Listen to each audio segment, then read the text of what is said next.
sports fans. This is Robert with WTP Sports Dudes here live for another edition of Sports Saturday. We freestyling today. Welcome to the show, my man. Post game of the Post Game 86 podcast. How you feeling, post game? Man, I feel great, Rob. It's a blessing to be on with y'all this morning, as always. How y'all fellas doing? Great, great. Good. I'm good. I'm good. We also got our man T1 of City League TV, who, if you had a chance to check it out yesterday, he brought us a banger from the Centennial and Northland game yesterday. It was an unbelievable game. Last second finish. Our man T1 of City League TV, how you feeling this morning? Feeling great, man. But feeling a little down. The only football we got today is Army Navy, I believe. Yeah, Army Navy. That's it. We're gonna talk about that here in a little bit, but I think that's the only major one that we got going down today. Uh, I'm looking forward to being able to catch a little bit of that game. But we're going to also talk a little bit about this Heisman Trophy presentation that's going to take place as well. And then a little bit of more stuff that's going on in the world of college football. Let's welcome our man, Old Texas Tech Man 9144. He said, I'm back wrecking Tech Big 12 championship, wrecking Tech. Okay.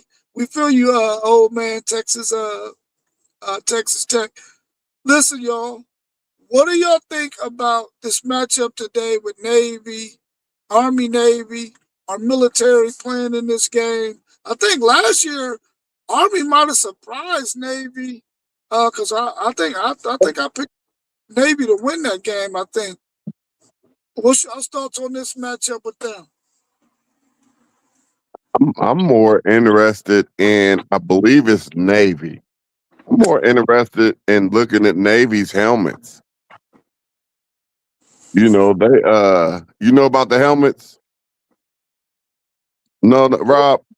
nope. Okay, I believe it's Navy. Their helmets are hand painted, and it takes like 4 hours per helmet. I mean, and the detail of the helmets is, I mean, it's amazing. It's amazing. They have the best helmet ever.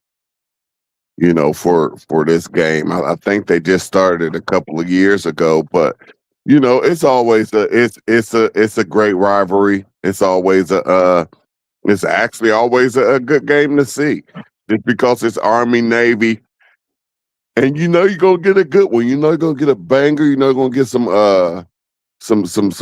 click clacking out there, and it's just gonna be a good rivalry game against two of our special forces, our armed forces. So, although it's the only game on a tube as far as the Division 1 goes, I'm still kind of looking forward to seeing it. Like I said, but I'm even more interested in looking at all them beautiful helmets out there.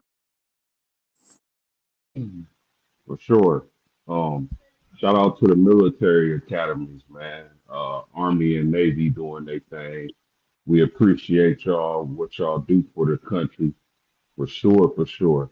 But I'm interested to seeing the helmets also on the field as far as the play. I'm interested in seeing Blake Horvath, the quarterback for the Navy team. I think he's going to have a big day today, rushing the ball, and I think Navy's going to get the job done. Yeah, I'm looking forward to Horvath as well. What he put on Oklahoma last year in that bowl game, I'm quite sure he's going to shine again today and get the victory for Navy. You said 4 hours per helmet. I Four hope they got, hours per helmet. I hope they got 100 people painting these helmets at the same I time. don't. I don't think so. I almost want to say it's just one man doing it. He just started uh, probably about 2 months ago or something. Okay, so it's a special helmet they only wear for this particular game. I believe so. Okay, okay. Okay, that makes a little bit more sense. Yeah. That's nuts. It's cold though, man. Like and I mean, like you say, just imagine 4 hours per helmet. That's half a work day. That's half a work day. You doing So he two only get two helmets? helmets in for the work day. Right, right. What would you imagine he's getting paid to do that? Oh, it has to be a astronomical number. I mean when you see the details on these helmets, I mean it's sick. Yeah, yeah. That's dope, man. That's dope. I like that, man. I wonder what they do with those helmets at the end of the year. Do those players get to keep their helmet as a trophy or what? Because I couldn't imagine that he's redoing the old helmet from the previous year all over again. That's a good one. That's a great question, and I'd like to know what they do with the helmets myself. Yeah. All right, that's dope. That's dope. So I think we got a clean sweep on that one. Everybody taking Navy in this one. Yep, yep,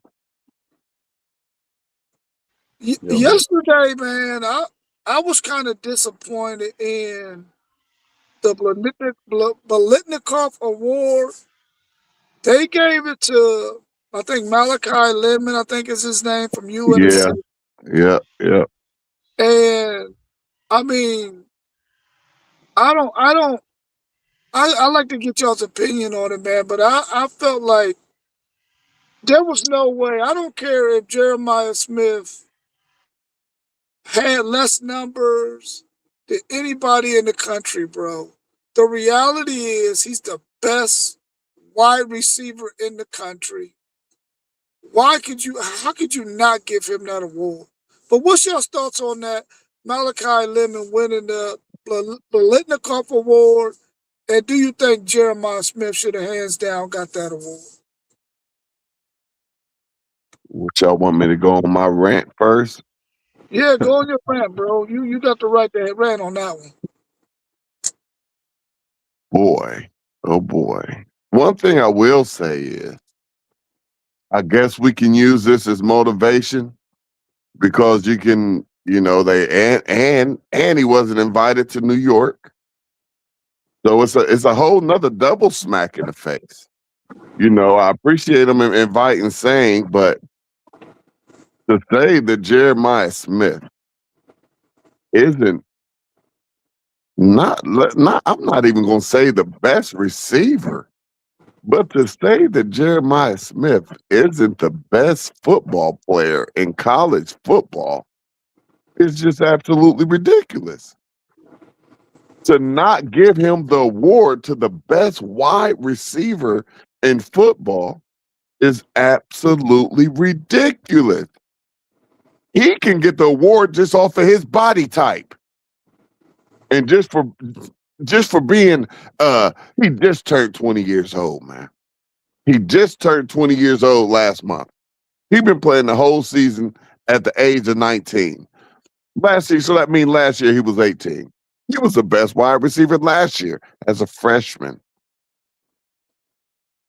How do we go 2 years in a row where all the world knows that Jeremiah Smith is not only the best athlete in college football right now, but hands down the best receivers? Are there the great receivers out here? Absolutely. Absolutely. But for the factory that Ohio State has put together and produced year after year after year with these wide receivers, to have a wide receiver of Jeremiah Smith's stature, stats, uh, mannerism, double teams, triple teams, to not get this award, just a complete smack in the face. But guess what? We like it. We like it. We're not so concerned about individual awards, and really, when you're playing for a national championship, you don't need much motivation to go out there and smack that team across from you. But this right here, this don't feel right at all. This feel like a smack in the face. This this feel like Notre Dame-ish. This don't feel right, but we gonna roll with it. But it just don't feel right. That's Yeah, it for me. yeah. I'm gonna have to agree with T1 on this. Although I do like Makai Lemon, and I think he's worthy of being mentioned amongst the best wide receivers in the country. There's no way in the world they should have gave this award to anybody else but Jeremiah Smith. T1 really said it all. There's nothing I can really add, but I would like to know what they're voting on. Like, what's the criteria when they decide when they decide on which player wins what?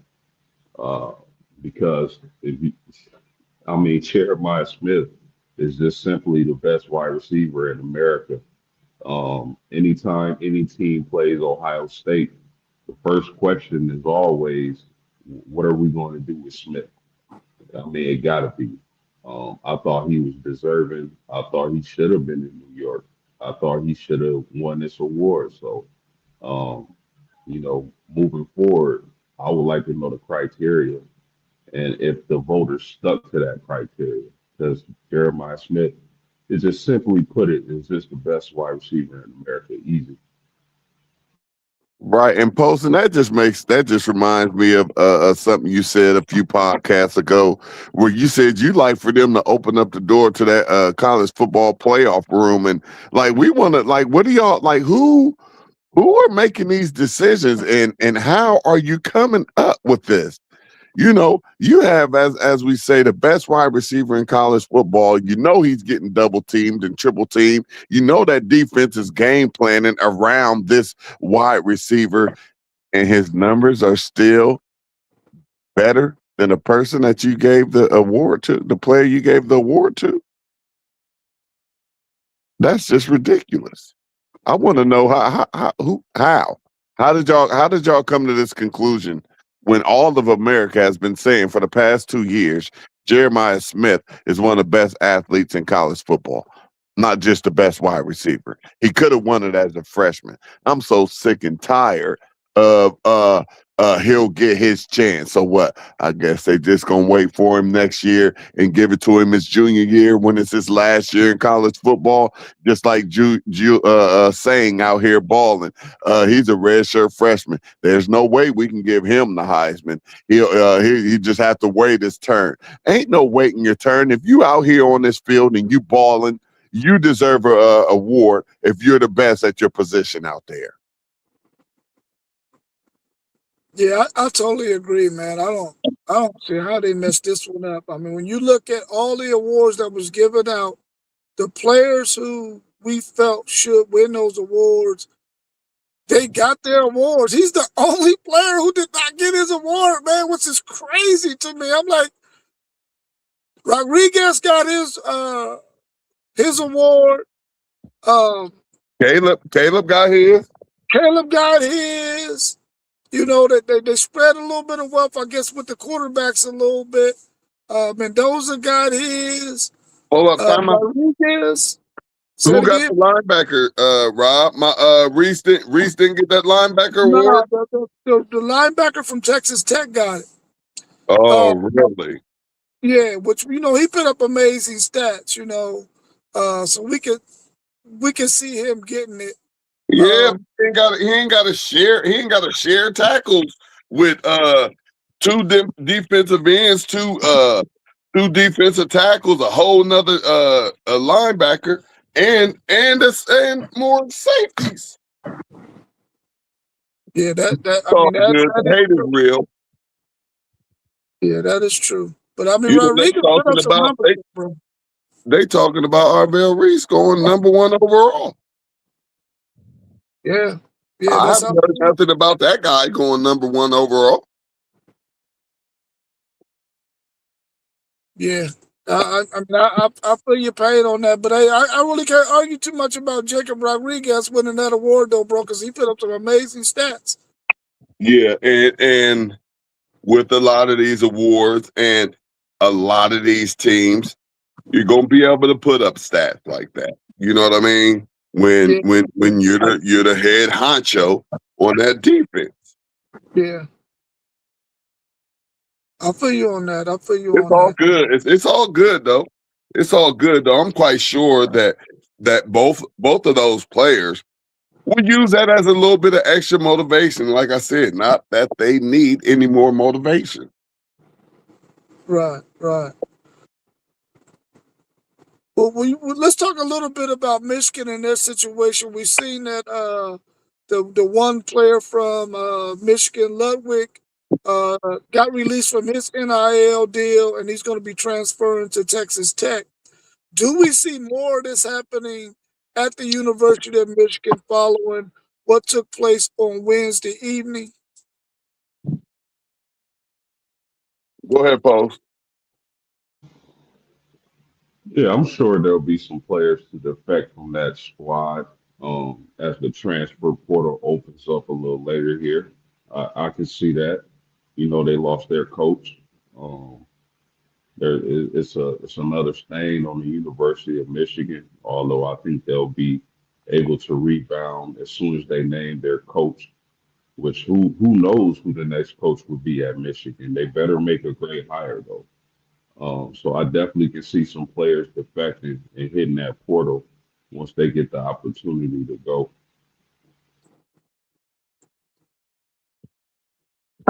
How was he able to hit the portal so early? He probably just enter his name. I don't think the portal Oh, is okay. Yeah, I was about to say because I thought it wasn't open. Yeah, I thought it wasn't open. So um, I'm about to come on camera. I gotta say this to everybody's face. Uh, this situation, um, I believe it was a setup. I believe it was a setup, and it was all a part of I'm going to call it the rejuvenation and the rebuild of the Michigan program. Did y'all know that? Did y'all know that? What's his name? Hardball. Did y'all know that he had in his contract that when he left that they had to hire Moore as the head coach? Did y'all know that that was in his contract that he signed? I did not. Yeah, so that was actually in his contract. In his contract, and why? I have no idea. I have no idea. I don't even know if I've ever heard of anything like that. Now I've heard of them promoting the next coach as Urban Meyer did when he left. He said, "Hey, y'all should hire Ryan Day," and the school went on ahead and did that. But Harbaugh actually had in his contract for Moore to be the next coach after he left, however he left, whether it was through retirement or if he just chose to go back to the NFL. I'm quite sure they never thought about him getting fired or anything like that. But we know he pretty much left on his own, but he left for a reason. But I think it was all just a part of the plan, just to because he also handed him the keys to the head coach's office. And along with those keys came what? A personal assistant. The same type of personal assistant that he had, the same type of personal assistant that the coach before him had. Just so happened, this one got a little messy. You know, the little jump off with, keeping receipts and rumor has it she got pregnated. Now, do we know if she really got pregnated or not? Don't know that for sure. Don't know all of the insides. But what we do know is that Coach Moore was on somebody else's insides, and he was a married man and the head coach of the Michigan program. But I feel like this was all a plan. And The plan is to get all of the hardball era, all of the hardball madness, all of the negativity that came along with that Michigan football program, and blame it on what? The very first African American coach in Michigan football history. I saw a podcast with AJ. What's his name? AJ. Up RJ in Young. RJ Young. RJ Young. Yeah, saw a podcast with RJ Young yesterday. This grown man on his podcast crying. He said he felt let down by Coach Moore because he was the first African American coach in Michigan football history. And for the most part, I mean, what is this? His second season? You know, he lost 3 games. Not doing bad. Seemed like they were possibly going in a pretty good direction. They went from 5 losses to 3 losses, so that means that they're building up. So RJ Young was this dude. This grown man was crying on the podcast and said he felt let down because of the whole situation. And when you think about it, it's a horrible situation. It's a horrible situation, and me as a black man, you know, I make fun of it on social media. I make fun of it with, with my Michigan friends. But really, it's not a funny situation. You know, when we're in positions like that, we want to represent not just ourselves and our family, but when you're in a position like that, you represent almost every black man in America. And I don't care that I dislike Michigan, but you know, I personally didn't like him getting that position because Michigan has never had an African American head coach before. And I just felt like that would be able to bring in more players. And I believe Michigan picked up some dogs because he was the head coach. Some players with different type of attitudes that they would not have gotten hadn't Moore not been the head coach. But I just and y'all know me. Y'all know me. Y'all know I'm almost against the grain with almost everything in America. And I just don't feel like this is just something regular that happened. I feel like they had a hand in this. I feel like this young lady knew exactly what her mission was here, and they accomplished it. And now this man's life is ruined forever. He may never ever coach football again. He may go to jail. Um, he was trying to take himself up. He was going to take himself up out of here. It's just a bad situation for this man.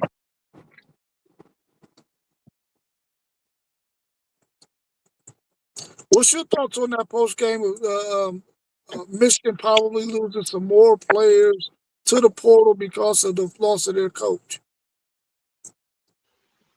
I mean, yeah, I agree with everything T1 said. Um, you know, to a lesser degree, I can remember working in a predominant white facility and being promoted. And one of the prides that I had was I was one of the few foundational Black Americans in that position of power. So I felt like I couldn't mess it up for the rest of us. And that was a pride thing for me. I wanted to represent my race. So I think what T1 said about representing for us as a community really hit home. And this very well could have possibly been a hit job on the University of Michigan, you know, finding every reason or setting him up to get him out of there. And so, yeah, I think players are going to leave. Some players do commit because of the coaching staff, because of the head coach. Some players commit for the university. You know, regardless of what happens, some players are going to commit or are going to hold true to their commitment because of that maize and blue. Some players are going to leave because Sharon Moore is gone. Some players may not like the fact that all that stuff went down and they feel like they don't want to be a part of that and they're going to leave. So it's a horrible situation. I don't like it. Michigan is one of Notre Dame's rivals, but that don't have nothing to do with the situation. I hate to see this happen to anyone, regardless of race. So you can expect a few more players to be hitting that portal once it opens up, for sure. Hey, 24, did y'all see 24/7 reported that Underwood is taking his talents right back to where he said he was going to take them in the beginning and going down there to LSU. Yep. 24/7 reported that. So it sounds like they're gonna be starting over at that quarterback position too if they don't find a coach that I don't know. It's almost like this. Is he still 18? Sound like this 18-year-older can possibly say who he'd like to have as a coach at Michigan, which is absolutely ridiculous.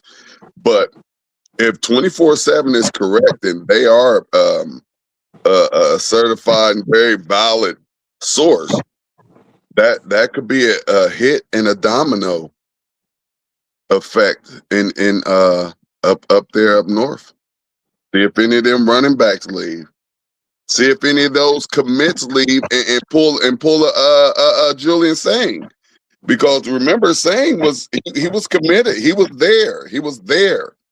He was there. He enrolled early, I believe, and all he enrolled early and all of that. And soon Saban said he was gone. He was out.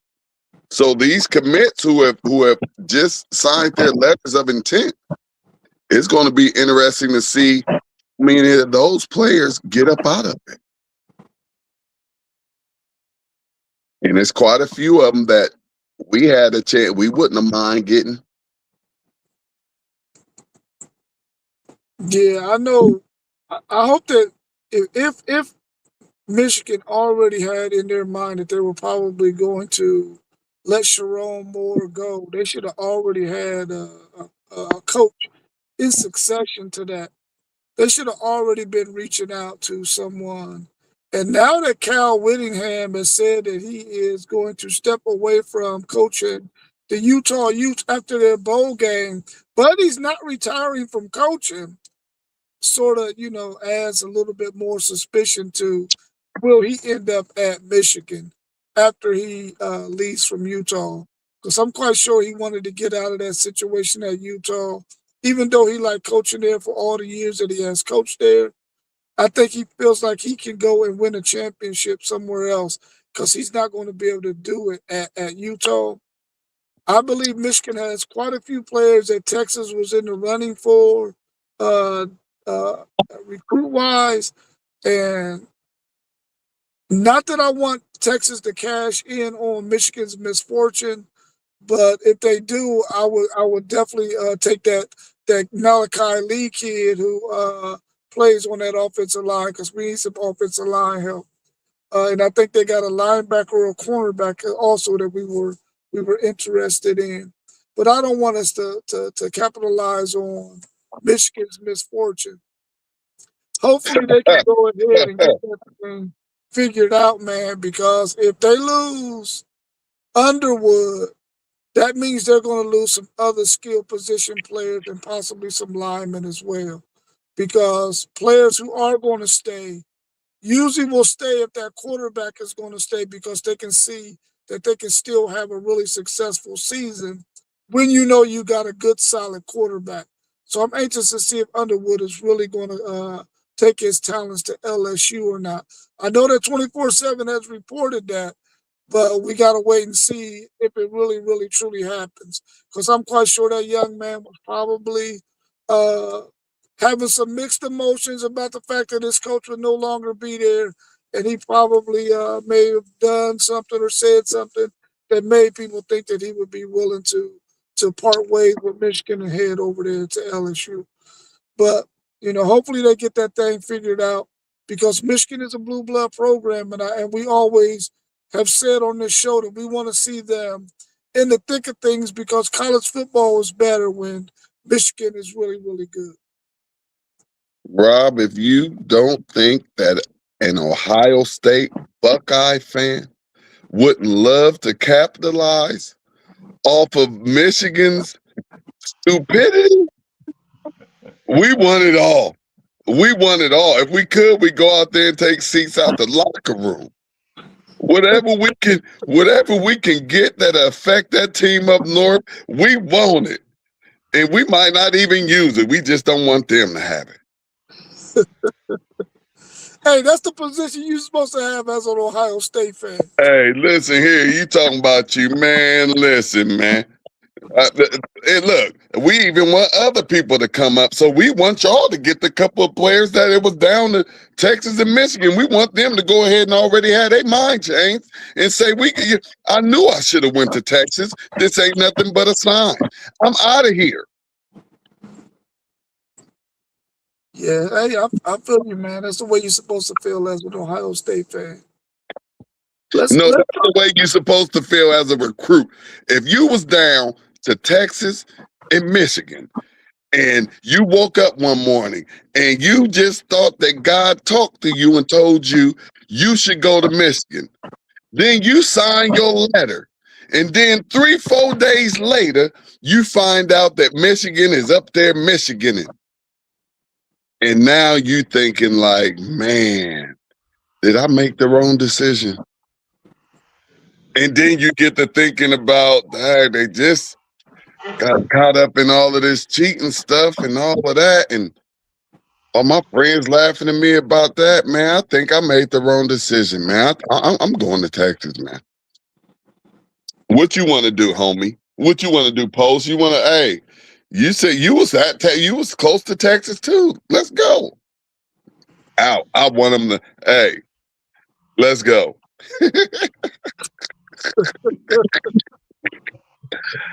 Oh man. What do y'all think about Kyle Whittingham, the Utah coach, deciding that, listen, after this bowl game, I'm going to go ahead and step away from this head coaching position? But he's not retiring. That's the thing that throws me. He's not retiring. What is he possibly setting himself up to do? Just go somewhere else. I mean, I don't see him going to a program like Michigan and being some type of X factor that would keep recruits there, or just be the piece to building that program back up. But yeah, he possibly could go somewhere else. I'm not too sure about the Kyle Whittingham situation. Um, could they possibly have a backdoor deal with Michigan that's gonna come out here? Maybe. Um, you gotta think about the imaging of a hire like that. Also, the imaging that Michigan would want moving on from Sharon Moore. I've also heard people like Tommy Reese, T1, your Browns offensive coordinator, I believe, uh, former Notre Dame offensive coordinator, former Alabama offensive coordinator, Tommy Reese. I've also heard that name. So I don't know what to make of the Utah situation. Maybe he feels like he just can't win there, like he wants to win. Maybe he feels like he can't build that program up to what he wants it to be. I'm not sure about the Winningham situation. It's real interesting. Yeah, I'm interested to find out more details about why he's made this decision. At this point, I think what we're starting to find that we got some coaches who have an old school mindset, and this new age of NIL and portal, and you paying for play and all this other stuff. They just don't really want to function that way as a head coach. And I don't know if Utah has totally bought into the concept that, listen, you need to put up some money if we're going to be competitive. We already seen what Texas Tech is doing. They're in the same conference with Texas Tech. Texas Tech is letting everyone in the Big 12 know, listen, if you ain't willing to fork up no dollars, then we're going to continue to win this Big 12, and we're going to continue to be the powerhouse in this Big 12. So you better pony up some money. Otherwise, you're not going to be able to compete with us. And we saw what they did this year. They went 11-1. Their only loss was to Arizona State. and they didn't have their starting quarterback in that game. So we never know how that outcome would have been had Barrett Morton started in that game or played in that game. So I think Texas Tech has put that conference on notice that listen, if you ain't gonna pony up this bread, we're gonna get all the talent and we're gonna smash y'all year in and year out, and we're gonna run this thing and be in the college football playoff every year. Maybe that's something that's happening in Utah to where they just ain't coming up off that money. Now BYU is in Utah as well, and they coming up off of some money. We've seen what they gave the basketball guy, the number one player in the country, to come there. So I'm quite sure that Utah got some of that money as well. So they need to pony it up. But maybe he got tired of having to deal with that, much like Nick Saban did. So we'll have to wait and see what's going on with that. Have y'all ever seen so much coaching moves and firings and such a crazy coaching carousel ever in the history of you watching college football? This is a lot now. Like this is, I mean, this is an overload. You know, this is an overload, and what it speaks of is no stability. And that's kind of the same thing that goes on in the locker room and on the football team. Now that this portal is open, it's just wild. It's just wild, and that's what you see with all these coaching firings and leaving, like coaches under contract and leaving to go get another contract. You know, just no loyalty at all. It's just all strictly about the money, and that's just what makes it difficult for me to believe what I see when I do sit down and watch these sports that I enjoy. Yeah, Ty, you on the heater this morning, man. You're really cooking. Um, yeah, I don't, man. I can't think of another year like this. With all the coaches moving, all the coaching rumors, and even at Notre Dame, every single job that comes up, Marcus Freeman name is in it. NFL jobs come up, Marcus Freeman name is in it. There's even been talk that if the Alabama job becomes vacant, we can see our guy leave Mississippi, leave LSU, and go to Alabama because that's his dream job. So there's no loyalty, no stability, like T1 was saying. It's all about that almighty dollar. So I've never seen nothing like this. I'm pretty sure y'all can attest to that point. Yeah, Yeah, I've never seen anything like it as well, man. But we knew going into the season before it even started that there were at least 5 to 8 coaches that we knew were going to be on the hot seat. Some of those coaches were definitely fired, which means that there were going to be coaches coming from other schools to coach there where those vacancies was taking place at, which also created vacancies where they came from. So we knew it was going to be pretty much nuts before the season even started. And so now we're seeing it all starting to play out. And it will probably continue on, man. And I would think that most of these teams will try to get a coach in place before the January 2nd portal window opens, so that they could already get a head start on what's going on, so that they can go ahead and get that thing ironed out, man. Because once that portal window open, you gotta have somebody in place really already right now looking in the portal at all the guys who are saying they're going in to try to get to their agents to see if you can uh, uh, have a conversation with them to possibly get them to come to your school. But if you late on that, you're going to be destined for a messed up season unless you already got a bunch of talent on your roster already. And we all know that sometimes the portal is the fix for some schools because they're able to fill those voids that were left with some more uh, highly experienced college football players. So hopefully, like Michigan gets somebody in place soon, Utah gets somebody in place soon, and some of these other schools like Iowa State, who just lost Matt Campbell to which they might already have gotten a coach by now, to Penn State, which Matt Campbell probably was a little bit too early because he would rather be at Michigan than probably Penn State at this point, according to what people say who know him. He would have really loved to have been at that Michigan job. That was one of his dream jobs uh, before he took that Penn State job.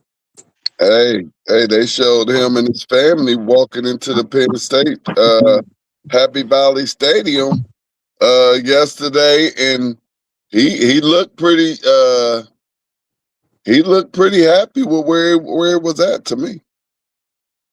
Yeah. Hey y'all, is Brian Kelly the odd man out, or do any of these schools give him a call? A lot of positions open. Somebody gonna call him. Somebody gonna be a fool. Brian Kelly is a good hire if you are a Power Four school who you already know that you are already up against it and you're not going to be able to recruit at the level of the top people in your conference in the Power Four.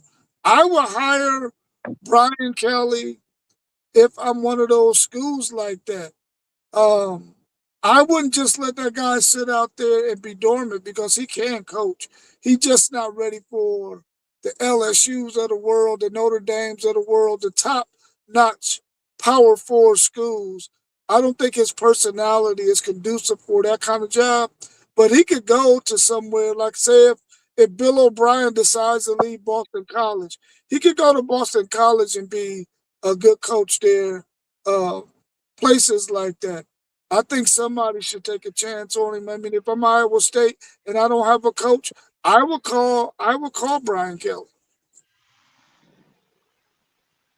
Would he take a coordinator position like Chip Kelly did?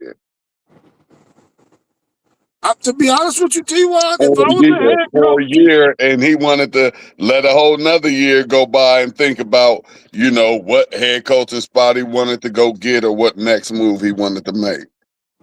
yeah. If I was a head coach and I did not want to take on that head coaching responsibility right away, I would definitely take a coordinator's position and just go ahead. Because at this point, Brian Kelly got bread. Those guys who have been head coaches for numerous years, numerous stops, they already got bread, man. So to go be a coordinator, you can still be involved with teaching young men the game. I would take a coordinator's position and not have the headache of having to be the head honcho, man. And I think he should really consider that. I'm surprised that no one has reached out to Gary Patterson, who used to be the TCU coach. Maybe he has been enjoying the music circuit so much that he don't even want to come back to coaching anymore. I haven't even heard him being out there as an analyst or anything like that. So maybe he's doing his music and he's having a good time doing it, and is not really thinking about coaching. Because I thought by now I would have heard his name out there as well.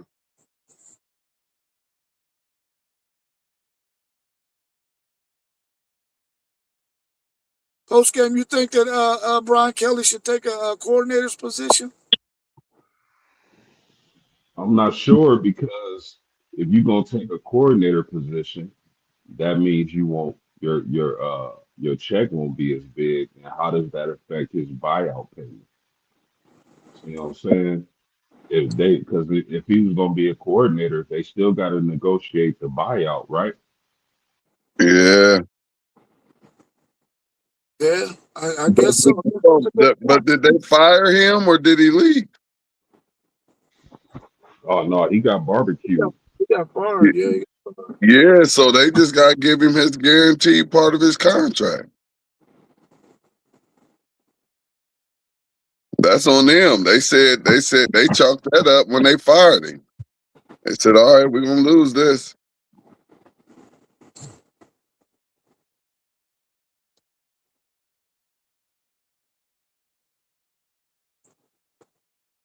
Yeah, I'm old Texas Tech man 9144. I'm trying to remember that offensive coordinator's name for TCU who just took another job. somewhere else. He's a really good offensive coordinator too. His name just his name just slips me. That's all. But yeah, I was talking. I was listening to that last night, and I really like that offensive coordinator, man. Um, I like TCU's coach too. Hopefully, they'll get another guy in that position. But there's a lot of movement going on right now, man. Texas is probably going to get rid of some of their some more coaches as well. Of course, they parted ways with their running backs coach, and then got another running backs coach who they hired yesterday that they got from Florida. So and Texas needs running back help, man. I think they was displeased with how things went this past year with the running back position, especially after going from Jonathan Brooks, what Trey Wisner did last year, and Jonathan Brooks the year before, and Bijan 2 years before that.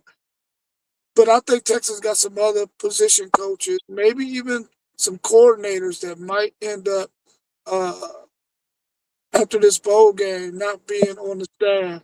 I'm quite sure there's going to be some movement there as well. So everybody's got some movement going on pretty much. Um, and Jim Knowles just went and took the defensive coordinator position at, I want to say, Arkansas. Tennessee, Tennessee. Tennessee, yeah, Tennessee.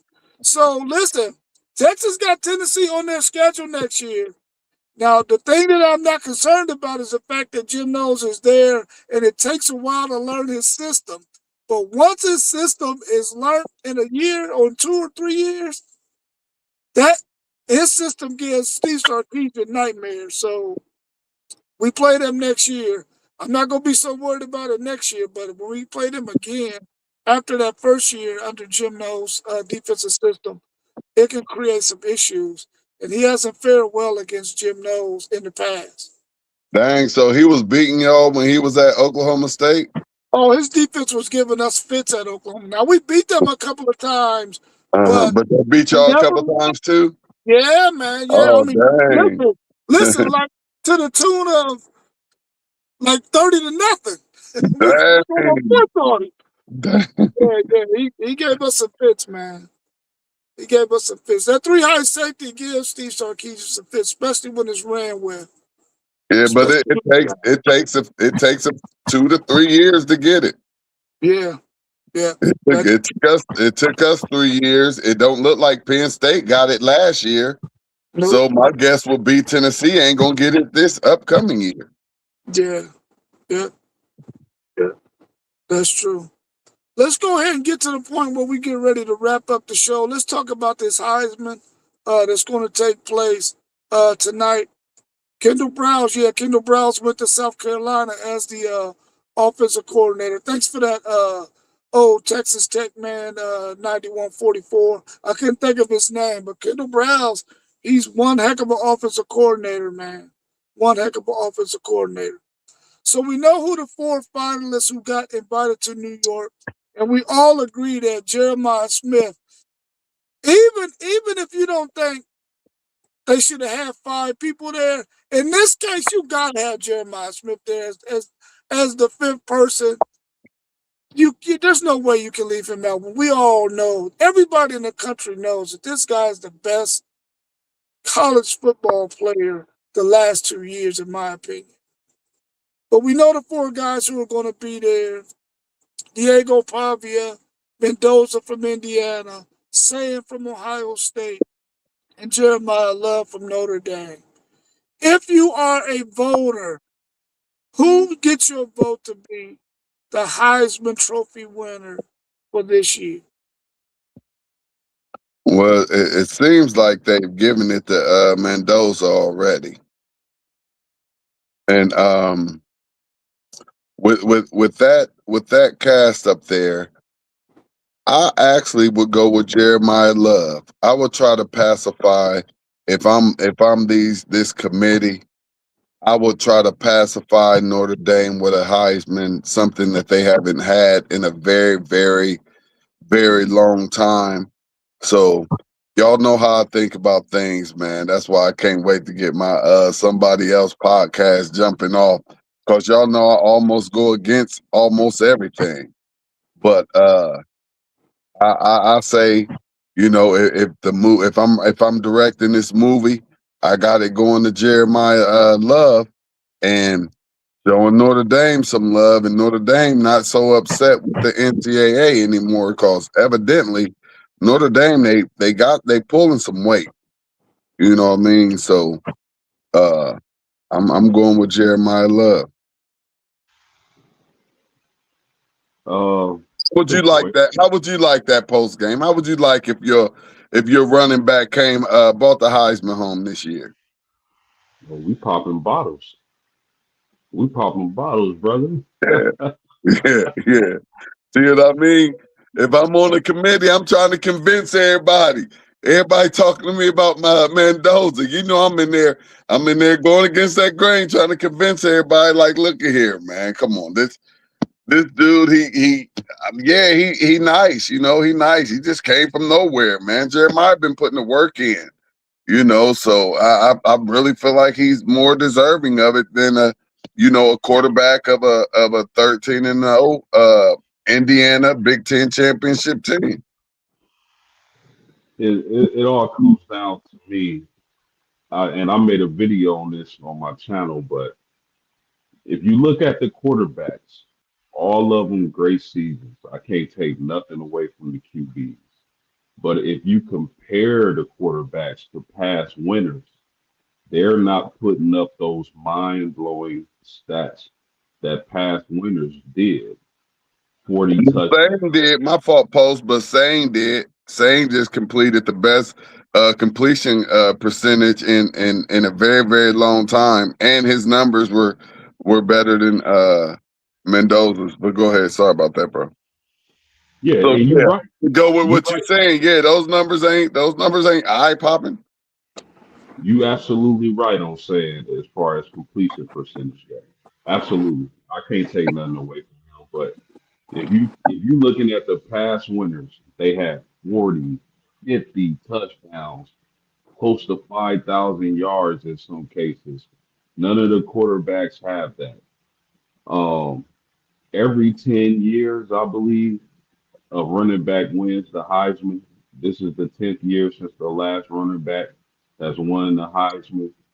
If you just go off your eyes and see the mind blowing plays that Jeremiah Love had, that I just think, and then the fact that T1 said, okay, maybe the committee played Notre Dame.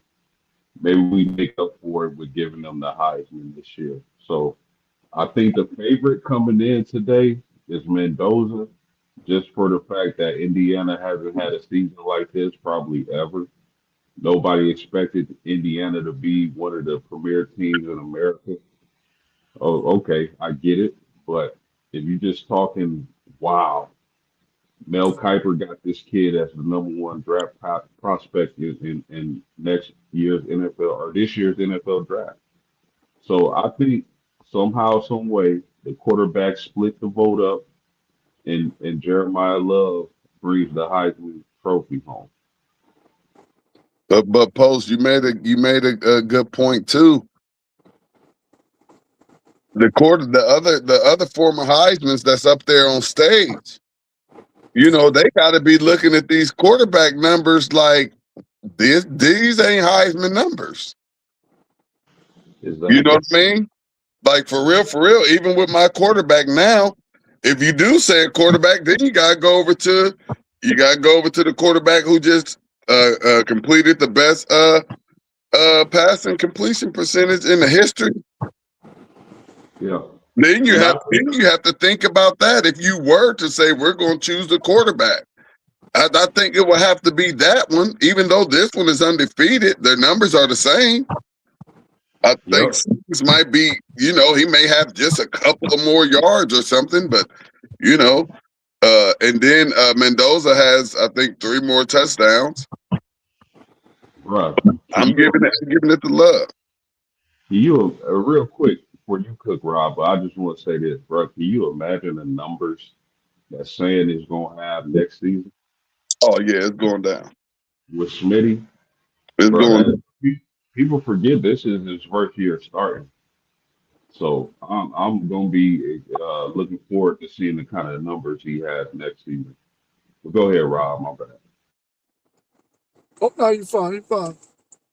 Yeah, y'all made a really strong case for Jeremiah Love, so I'm not going to go that direction because that's kind of where I was going to go. But I will say this: their first two games, we everybody who loves college football were like, "Why are you not feeding Jeremiah Love with ball carries and with catches out of the backfield?" They must Good have point. heard the rumbling, right? Because the last 10 games, except for when he got injured, he put up monster numbers, man, which lets you know that if they would have used him early in the season, they probably wouldn't have lost those two games. But anyway, I think Jeremiah Love should be the Heisman Trophy winner. But if I had to pick one, I'm going to pick Diego Pavia just simply because he's at Vanderbilt and they played a really, really nice schedule. They went 10-2, and he put up some really, really good numbers. He's really their only player, even though they got some players on their team, but he ain't got the names like you hear on some of these other teams. He doesn't have a Surratt. He doesn't have a Jeremiah Smith. He doesn't have the kind of talent around him in terms of what everybody else has. So I would go with Diego Pavia. Do I think he's going to win the Heisman Trophy? No. I think Mendoza is going to win it simply because Indiana went 12-0 and they beat Ohio State in that last game. I think that's what sealed it for the voters, in my opinion. But he did not have a couple of good games down the stretch, which Yeah, made he me had feel like like he would two. be. He had like two not good games. Now he Yeah, came through in a clutch and saved them, but that doesn't take away from your back your not so good game. yeah, your stats in those games, you're absolutely correct. But I think the fact that he pulled out those games in the fashion in the way that he did, the voters are probably going to look at that more. So, I think that he's going to come away with this Heisman Trophy. But it's going to be one of those Heisman trophies where you like, well, you know, the stats wasn't all that. This is just a Heisman Trophy that was given to a guy because they went 12-0, in my opinion. But I think he's going to win it. I think he's going to win it. Hey, but just like Post said, and that's why I'm thinking that all three of these gonna get knocked up out of here because Pavia's stats are there. His are no better than the other two quarterbacks. What he has more rushing yards. I mean that's not going to cut it. And like I said, when you think about the other quarterbacks, the past Heisman winners that's up on that panel, you just look at these numbers, and that's not it. And then, like I said, for the case with Jeremiah Smith, Love again, he's been putting in the work. Not just this year, he's been putting in the work, and I feel like that should weigh a little bit of something too. You know, with this class right here. So I'm rolling with Jeremiah, and I just don't think that the quarterbacks have the numbers. And I feel like if you go with a quarterback, you have to go with the one who made history this year and has this pretty much the same numbers as the other two quarterbacks. And he's just a freshman. I don't like the wait your turn. It's his turn. When he started that first game, it was his turn. So and they've been keeping him down on the Heisman, although he's had better numbers than Mendoza all season long. So I don't know. Like I said, and I would just love for the NCAA to throw Notre Dame a bone. I wouldn't be mad at that. You know, I talk my junk about them not being in the conference, but as I say, if I was the director of this playout movie, I would give Notre Dame a Heisman. Post, when was y'all's last Heisman winner? Tim Brown? Yep, I believe it. Good gosh. And that would have had to been what, like back in 89 or something? Right? Man, I was a puppy, bro. Yeah, I was a puppy. yeah, that's 89. That's like 36 years. That's like 36 years ago. Yeah, man. Hey, I be forgetting I'm OG now, man. Sometimes I feel so young inside. I forget that I'm a OG now. I ain't the big OG or the then you gotta get to that double OG size. We got the big OG up there on the left hand, up there on the left hand corner. That's the big OG of the family right here. Yes, sir. Yes, sir. Anything else y'all want to add before we wrap up? I think that's it, man. I think that's it. All right, cool. Yeah, We appreciate I don't got everybody. nothing.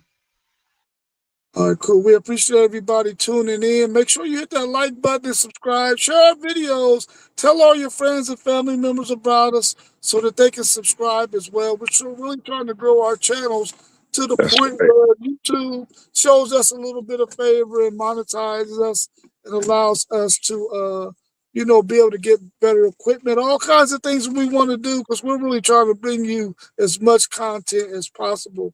And you can help us by liking our videos, commenting, subscribing, sharing our videos with your friends and family. But we're going to be out of here. We'll be back again tomorrow at 9 a.m.